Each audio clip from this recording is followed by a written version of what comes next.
What's going on, everyone? We're back off a card that, honestly, I usually don't get aggravated with cards. I usually don't get pissed off at the end of them, but last week's card rubbed me the wrong way for multiple reasons. I want to talk a little bit. We're going to go over some fights, but a little bit of it's going to be more of detailed of my opinions on certain things. I think that's more important.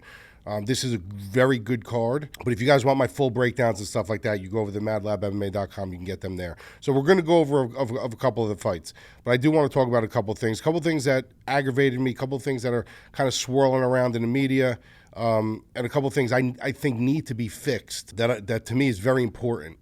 One of them is, so as you guys know, one of the biggest things with us as fans is we look at the judging criteria, right? We look at the judging criteria. We keep an eye on the refs and stuff like that, but really a big problem lately has been judging. And it has been affecting our play. It has been affecting, people who bet their play, DraftKings their play. It's been affecting the fighters. It's been affecting us watching it, trusting that the right decisions are going to be made.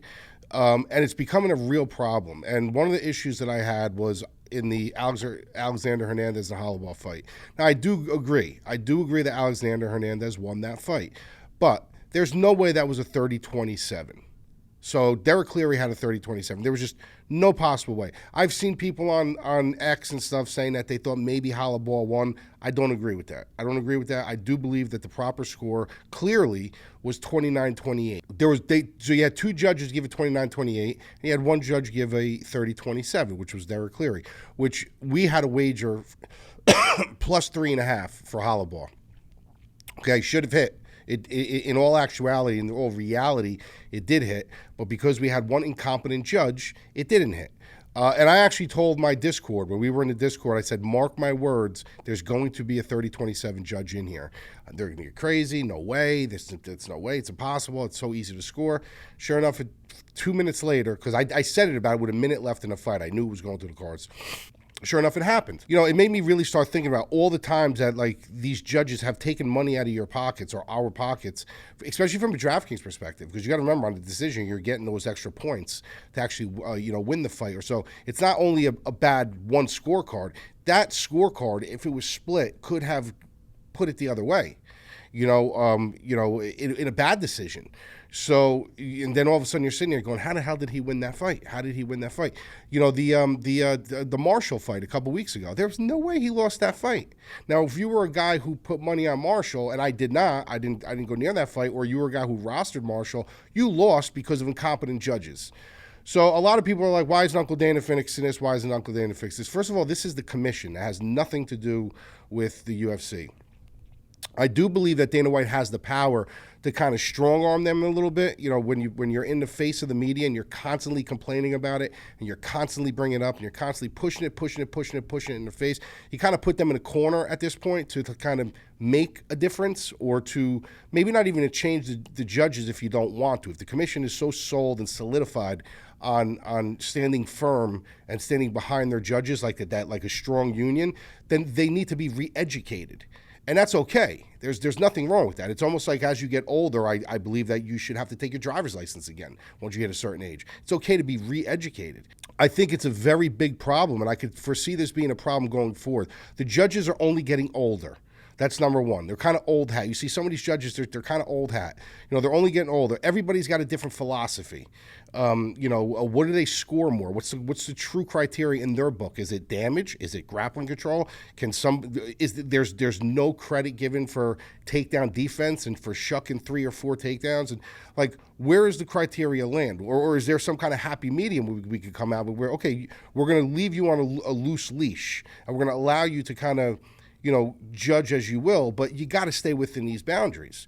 And it's either, you should not have a card, and we've had cards like this. You should never have 3 judges on a panel where one guy has 30-27 this way and another guy has 30-27 that way. It's happened numerous times. Numerous times, and that just shows a clear fundamental flaw in the judging criteria. It just shows it clear, and it seems like it's getting worse. It doesn't seem like it's getting any better. Now, you could blame that on the dynamics of the fighters, how they're bringing so many more different elements to the game. We didn't see these leg kicks implemented years and years and years ago. We didn't see some of these things that they're utilizing as tools now 10 years ago. So maybe this is maybe it's and I'm not saying it's their fault, but maybe it's because there's so many new things being ratcheted in that these judges are like, well, how do I score that? Or how do I score that? Which is fine, but that means there needs to be a fundamental adjustment and a recasing of the actual judging criteria and categorize everything in simple layman's terms for these people. Leg kicks count like this. Damage is counted this way. Takedowns are, takedown defense is counted this way. Ring generalship and cage IQ is this way. So there's got to be a recasing, because right now it's becoming so haywire that it's turning some people off. It's starting to turn me off a little bit, if I'm being quite honest with you. So it's a big, big issue, and like I said, this is a part of the commission. This has nothing to do with Hunter Campbell, has nothing to do with Sean Shelby, has nothing to do with Dana White, or has nothing to do. This is the commission. But if he's boisterous enough, like he was in the past, he used to be with Steve Mazzagatti and stuff like that, like he was in the past, you'll end up pushing them into a corner and saying, look, yes, he's not responsible for this, and he's not going to tell us what to do, but at what point in time does his voice start making the fans not trust us or not feel comfortable with us, where they start calling for certain heads? At what point does this happen? We need to fix this. This way we're all playing in concert together. So that's one thing that I did want to bring up. Another thing I wanted to bring up is, at what point in time do we call a point in a fight? I don't care what side you were on in the main event last week, but at what point in time is a point deducted? You see it all different times. Sometimes you see it deducted right out of the gate. Sometimes you see one warning and then it's deducted. Sometimes as egregious as it was last week. Now I counted 2 eye pokes, two low shots, and then I counted 1. You got to count the hard warning in between rounds. So technically there were 5 warnings and there was no point taken away.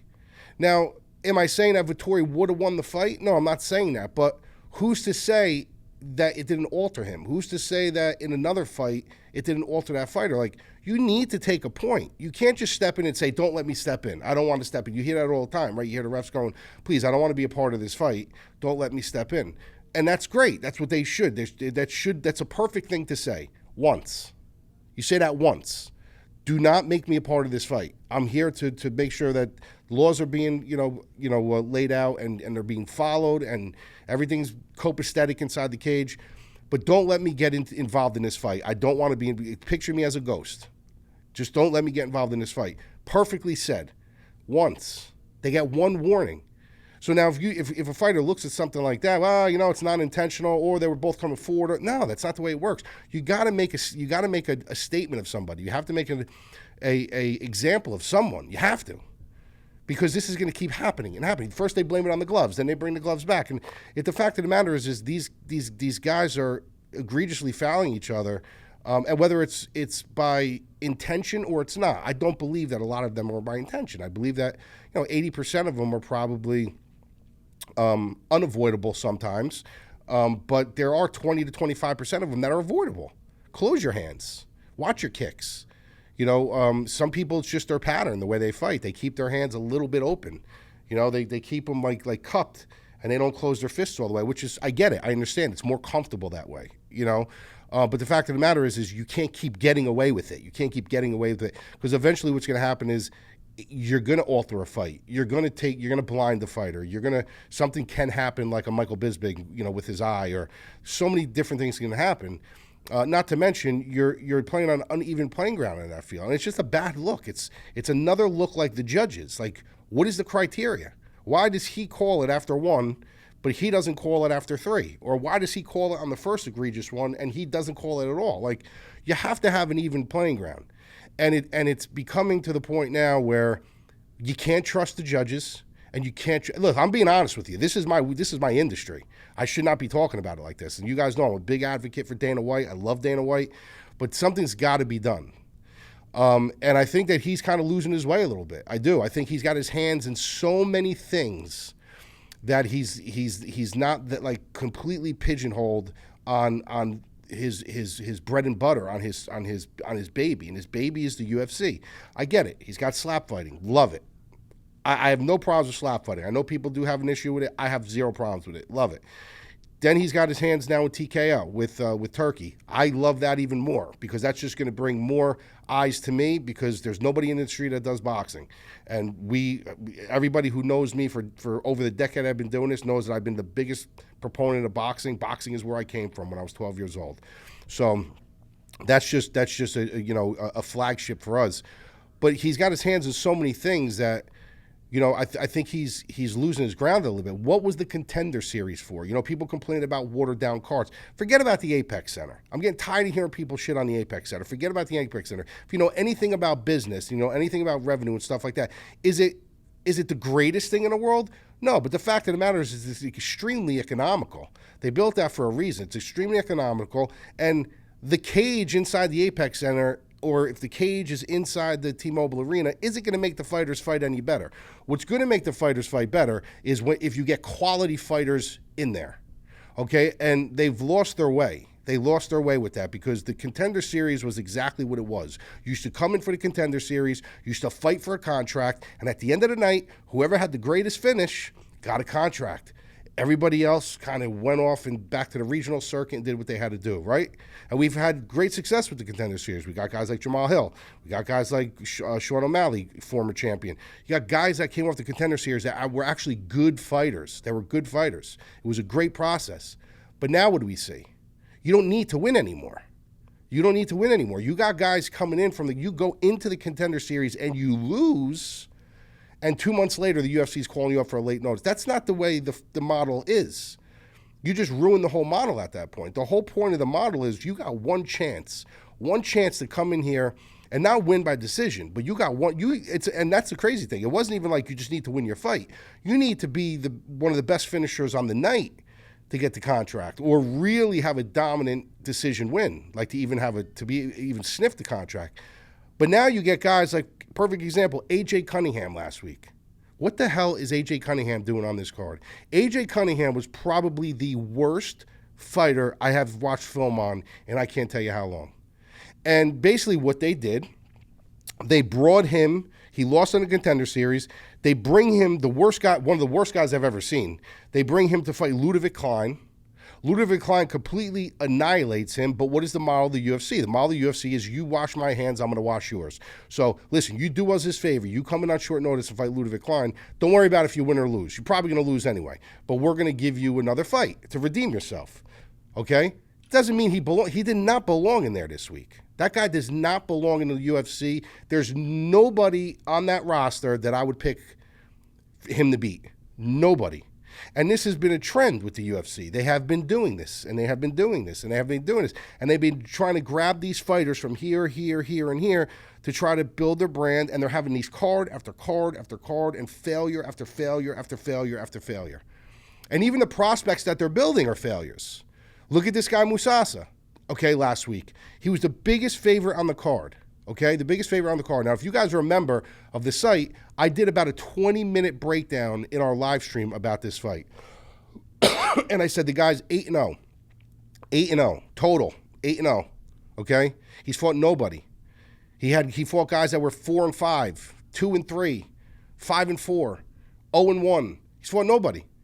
Then he has all knockouts in those fights.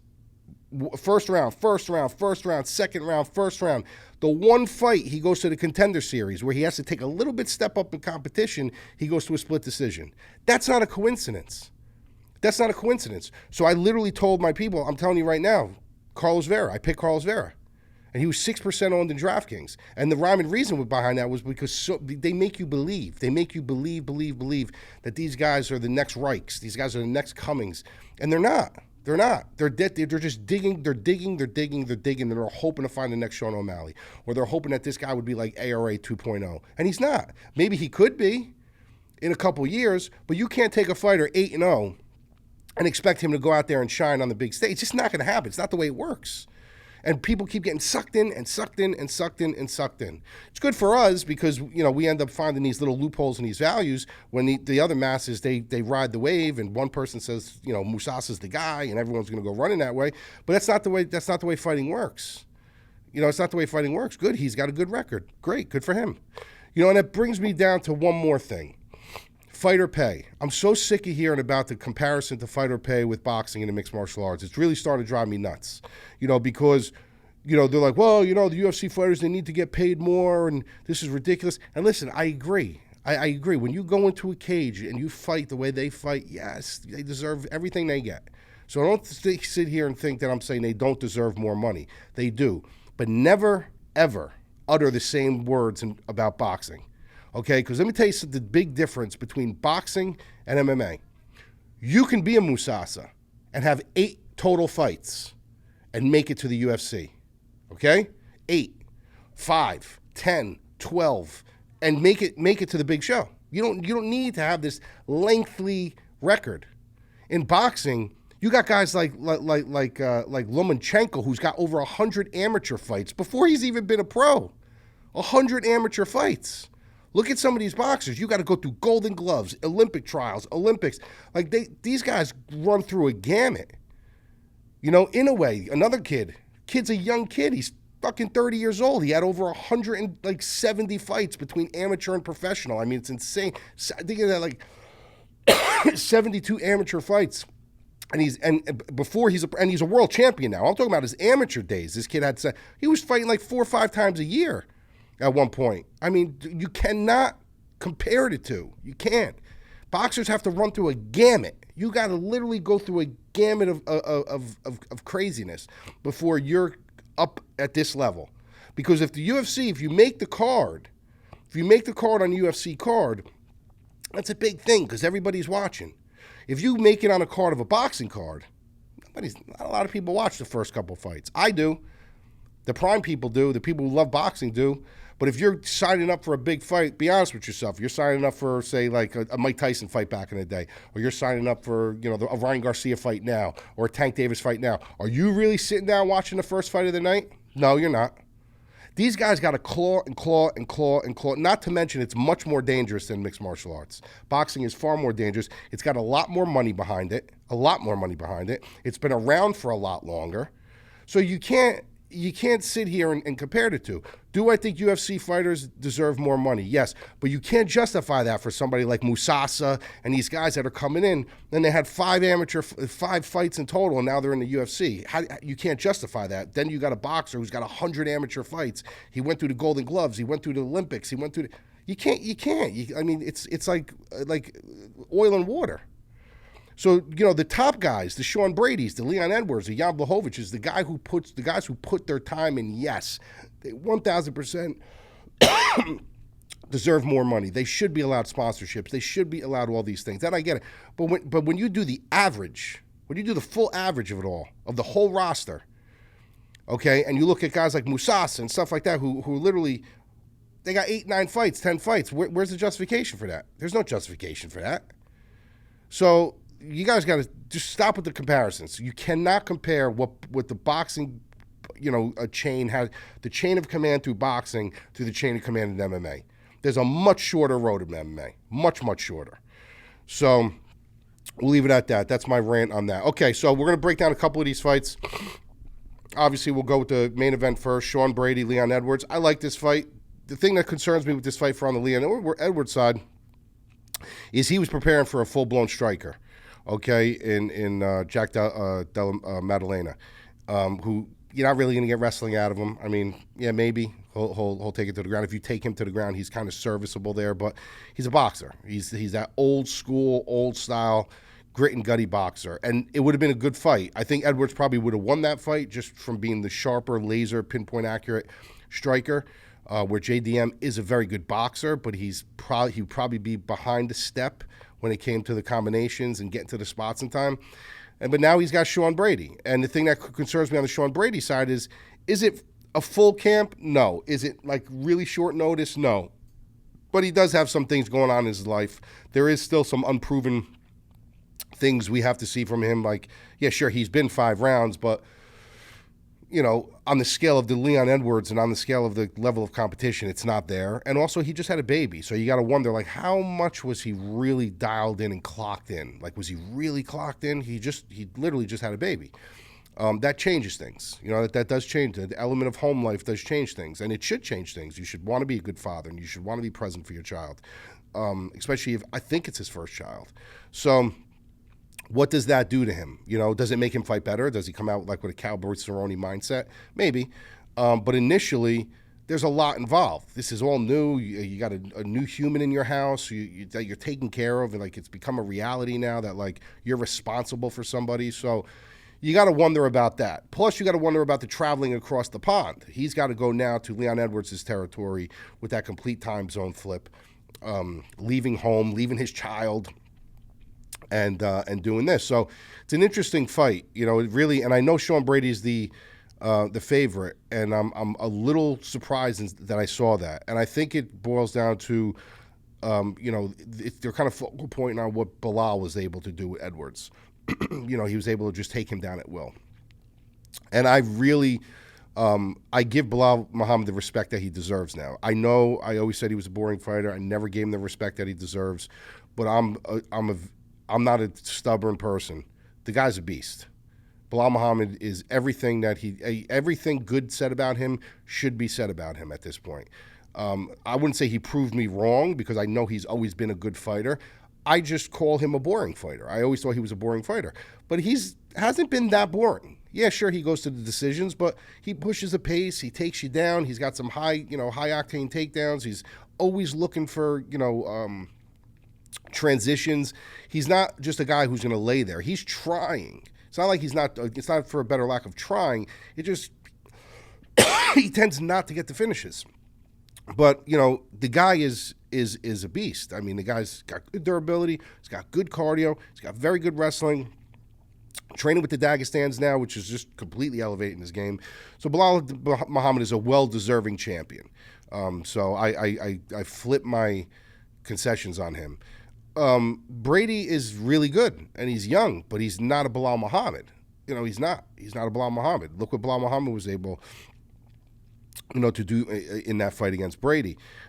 So, I think we all can, and the crazy thing is he finished Sean Brady in the second round, which was completely out of his character. But I think Brady's path to victory is, we all know what it is. I mean, he's got to take this fight to the ground. He's got to continuously be on Edwards' hips. He's got to completely, do what he can to drag this to the ground. And once he's not a great wrestler. Brady's not a really good wrestler, but he's a really good transitional grappler. He's very top heavy. He's got a good top game. And once he gets you to the ground, once he's on top of you, it's not easy to get up.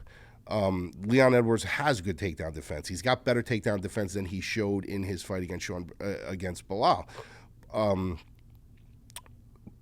Swirls about him being injured, wasn't mentally prepared. I don't subscribe to all that stuff, but these are things that have been said by him in his camp. I think Sean Brady's going to have success. I do. I think Leon Edwards is going to have success. My problem is in the second and the fourth and fifth round. Is Brady going to be able to, if he can't get to the fight to the ground, if it is slippery and he's having trouble taking him down, or Leon Edwards for the last month has just been nonstop training takedown defense, is he going to be able to hang with Leon Edwards on the feet? The answer is no. The answer is no. I don't think there's any element of possibility that Sean Brady can hang with Leon Edwards on the feet. I think he could stay safe in certain spots, but if these guys are actually exchanging punches, there's not many people cleaner than Leon Edwards. So this is all going to be predicated on get taken down, don't get submitted, but once you guys start getting wet and you start getting into the heat of the fight, are you going to be able to stuff his takedowns, tire him out a little bit, and keep this on the feet? Because if this keeps it on the feet, Leon Edwards can make this look kind of easy. But if it goes to the ground, he's going to be up against it. So it's really what you believe. Like, do you believe that he's going to be able to fix these things with the takedown defense? Do you believe that Sean Brady is going to be able to fly over the pond on somewhat short notice, just having a baby, and getting his wrestling going and implement for 5 straight rounds, or maybe even getting a submission? That's for you to decide. For me, I think Leon Edwards is getting a little disrespected here. I do. It's in his backyard. Former champion. The guy has beaten everybody. He's fought good wrestlers before. He had one major blip in his radar, and that was against Bilal, where he looked kind of exposed.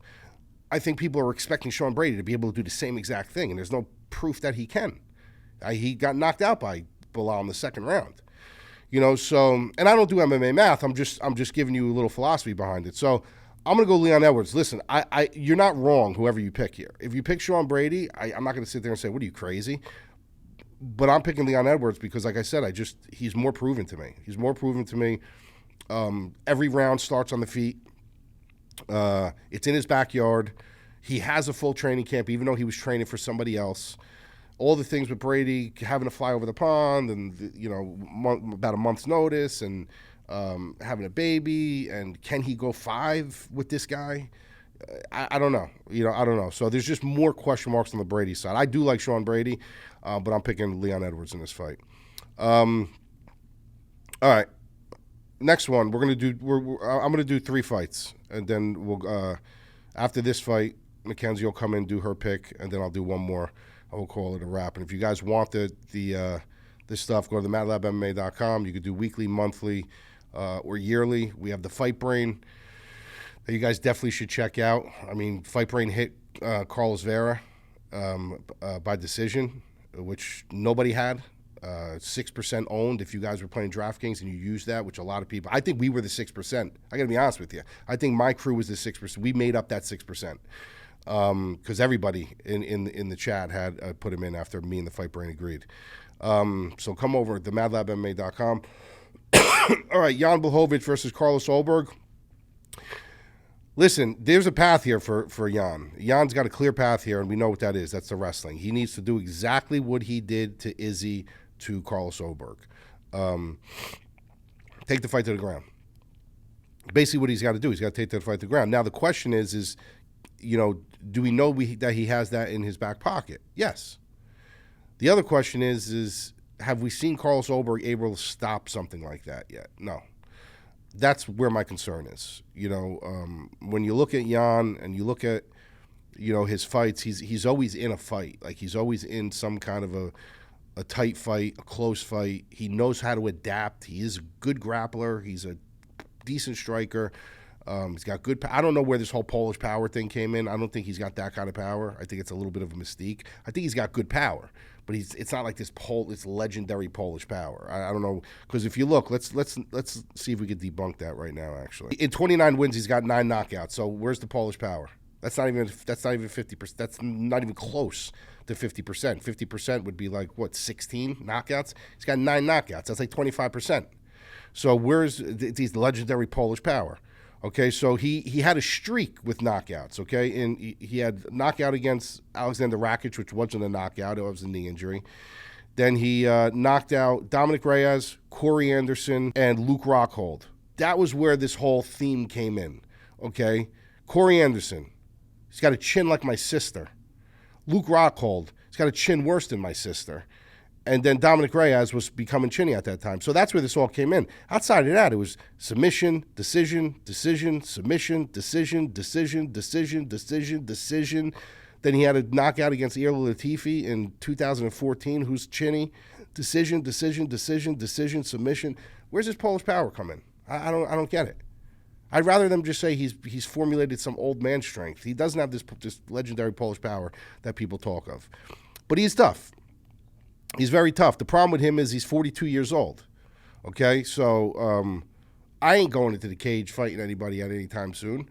I wake up every morning with cracks and crinkles in my body, my knees, my ankles, because I played hard. This guy played harder. So imagine how he feels. I know he's training every day and he's keeping his body right and stuff like that. But believe me, once you hit 40 years old, you feel it. Like, you feel different things in your body that you never thought you would feel. The things I feel today, I never thought I would feel when I was 30 years old. I felt like I was immortal at 30 years old. And then once I hit 40, I was like, I'm really not too fucking immortal. And then when you look at a guy like Carlos Ulberg, the guy is 34 years old. He's in his physical prime right now.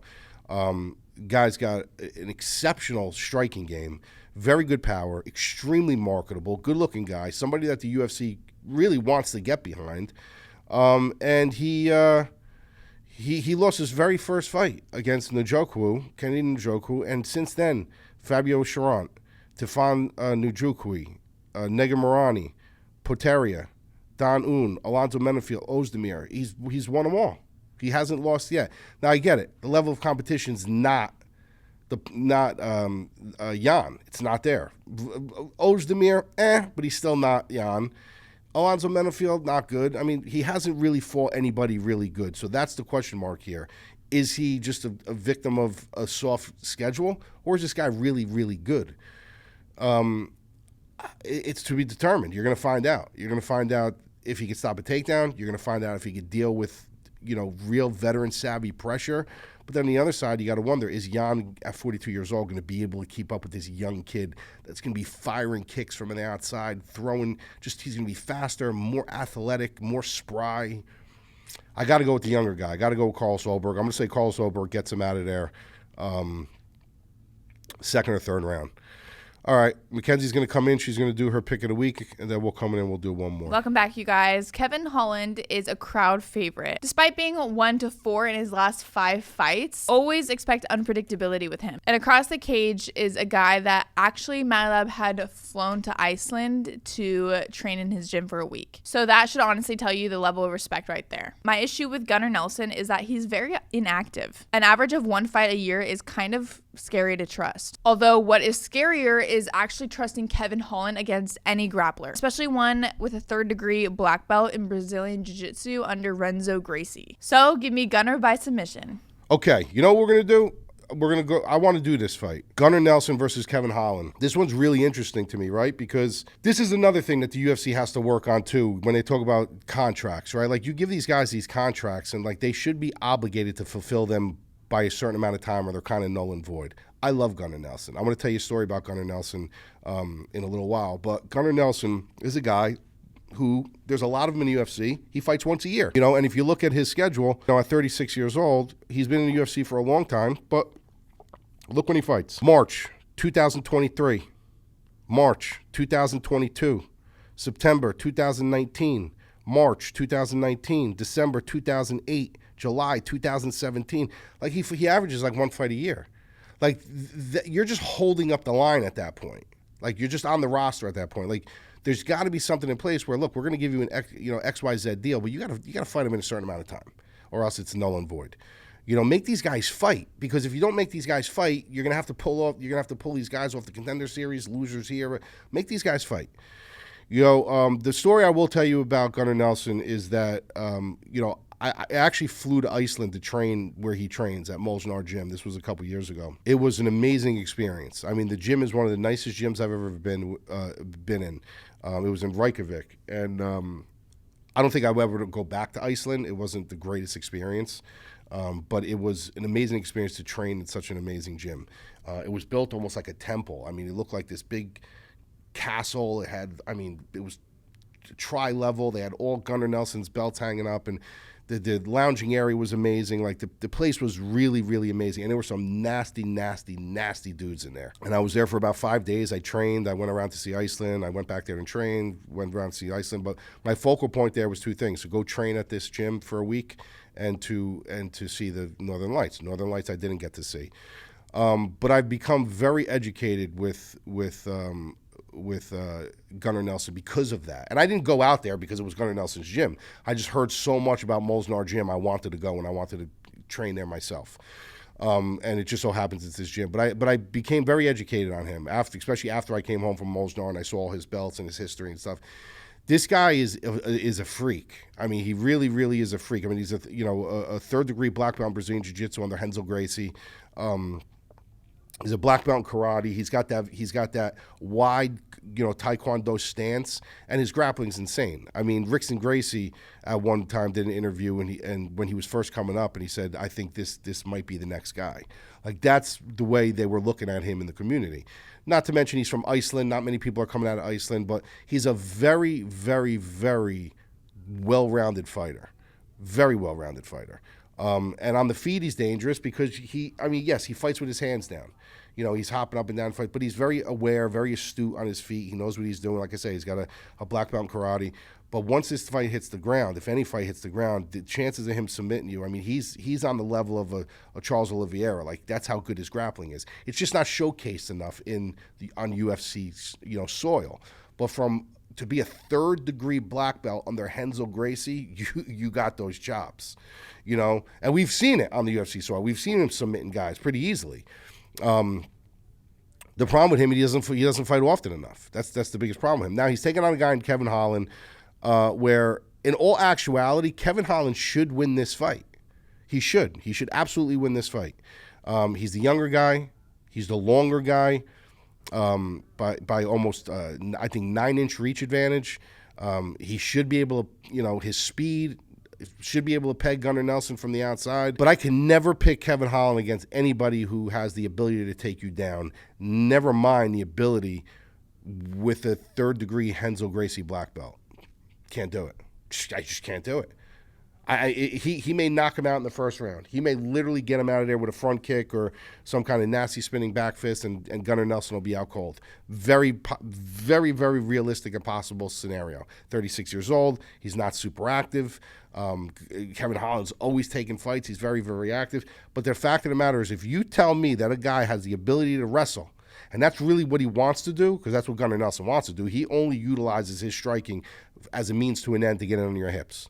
If you watch him fight, when you watch him fight tomorrow, depending on how long, Saturday, depending on how long it lasts, he throws his punch and he slides. And as he throws his punches and he kicks, he's sliding in to try to throw you off up here so he can go on to the second level. That's his whole mantra, okay? And if he gets this fight to the ground, he's submitting Kevin Holland.